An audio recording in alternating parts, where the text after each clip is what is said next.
디버깅입니다. 프로그램이 실행 중에 문제를 발생시키는 원인을 버그, 즉 벌레라고 한다고 하였습니다. 이러한 벌레, 즉 버그를 없애주는 작업을 디버깅이라고 합니다. 자바 언어에서는 디버깅을 도와주는 어설트문을 제공합니다. 어설트문은 프로그램의 실행 중에 조건이 참이어야 하는 어설션,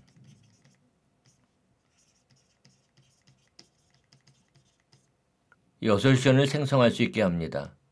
어설션은 우리말로 주장, 단언이라는 의미를 가지고 있습니다. 그러니까 프로그램을 실행 중에 어떤 시점에서 조건이 반드시 참이어야 한다고 주장하는 것이죠.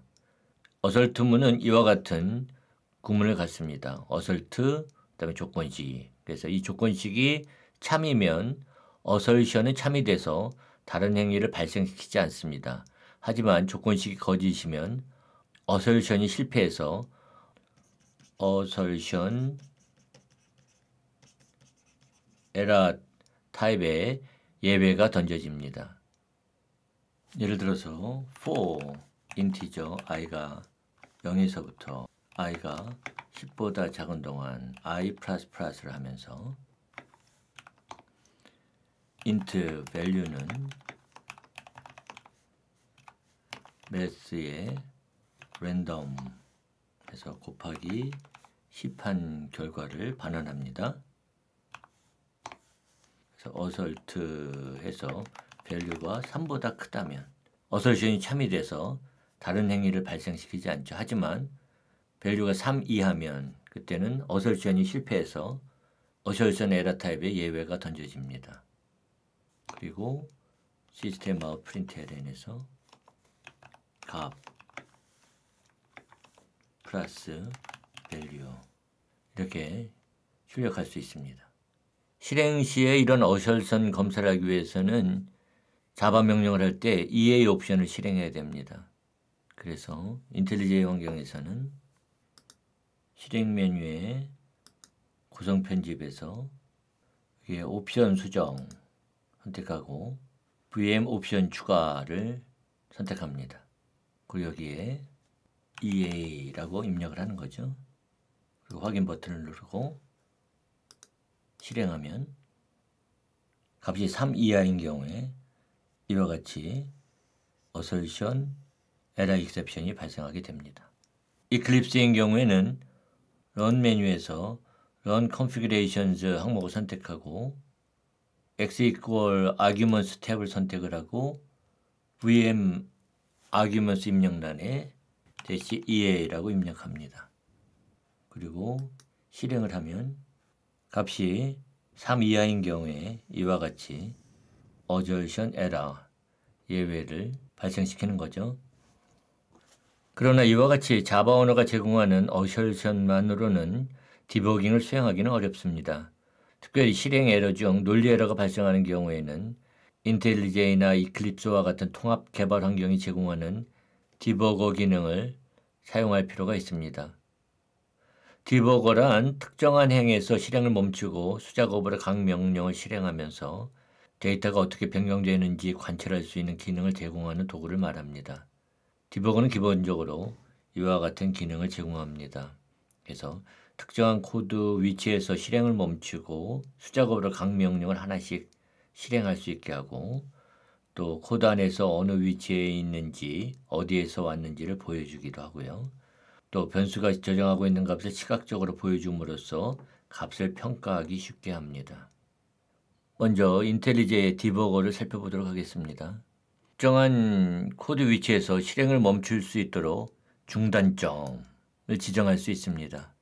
디버깅 모드로 프로그램을 실행하면 지정된 이 지점, 즉 중단점 위치에 실행이 멈추게 됩니다.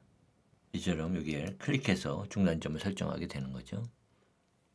그래서 실행 디버그 하면은 여기 위치에 와서 실행을 멈추게 되죠. 인텔리제이를 포함해서 대부분의 디버거는 이 중단점 위치까지 프로그램이 실행될 때 저장되어 있는 메서드 내 지역 변수나 또는 객체 필드 값을 시각적으로 보여줍니다. 그래서 여기에 데이터1 객체의 값을 보여주고 있죠. 그래서 이들 값을 평가함으로써 문제의 원인을 찾습니다. 그리고 현재 실행이 중단된 위치가 어디인지, 어떤 메소드 호출을 통해서 해당 위치까지 오게 되었는지 코드의 실행 경로를 시각적으로 보여줍니다. 그래서 여기에 메인 메소드에서 호출되고 있다고 하는 걸 보여주는 거죠. 이 시점부터 추적 모드로 들어갈 수 있습니다. 코드를 한 행씩 실행할 수도 있습니다. 이것을 스텝 오버라고 합니다. 또 메소드 호출을 만났을 때 해당 메소드 내부로 들어갈 수 있도록 실행할 수도 있습니다. 이것을 스텝 인투라고 합니다. 그리고 메소드의 나머지 코드를 모두 실행하고 빠져나올 수도 있습니다. 이것을 스텝 아웃이라고 합니다. 또 다른 위치에 중단점을 설정해 놓고 다음 중단점 위치까지 계속해서 실행할 수도 있습니다. 프로그램 재개라고 합니다. 이번 종료하고요. 일반적으로 디버깅 할 때는 먼저 문제가 있다고 의심되는 행에 중단점을 설정합니다. 디버거 아이콘을 클릭해서 디버깅 모드로 프로그램을 실행하죠. 중단점에서 프로그램이 중단되면 이 변수 보기에서 변수의 값을 검사하거나 표현식을 입력해서 표현식을 평가하는 작업을 수행합니다. inf1의 샐러리가 단십, 백, 천만, 십만, 백만, 천만보다 크냐? 그러면 결과는 false가 나오죠. 그리고 스텝 오버,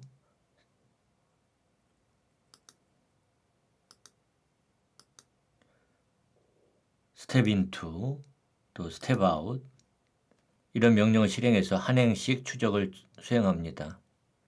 그리고 또 의심나는 부분에 중단점을 설정하고 재개해서 해당 중단점 위치로 계속 실행합니다. 그리고 해당 중단점에서 변수나 표현식을 평가하는 거죠. 그리고 마지막으로 중지 아이콘을 클릭해서 디버깅을 종료합니다. 이클립스의 경우도 마찬가지입니다. 내가 원하는 위치에 오른쪽 마우스 버튼 클릭해서 토글 브레이크 포인트에서 브레이크 포인트를 걸고요. 중단점을 걸고요. 디버깅을 시작합니다. 이클립스는 별도로 디버깅 환경을 보여주는 퍼스펙티브를 제공합니다. 그래서 디버그 퍼스펙티브로 전환할 것인지 묻는 대화 상자에서 스위치 버튼을 클릭해서 전환합니다. 그리고 여기에서 변수의 값을 볼 수도 있고요. 다음에 스텝 오버 아이콘을 클릭해서 한 행씩 실행할 수 있습니다. 그리고 스텝 인투로 메소드 안으로 들어가서 실행할 수도 있고요. 또 스텝 리턴으로 메소드의 나머지 코드를 모두 실행하고 빠져나올 수도 있습니다. 그리고 다른 코드 위치에 중단점을 설정해 놓고 리즘 아이콘을 클릭해서 그 위치까지 이동할 수도 있습니다.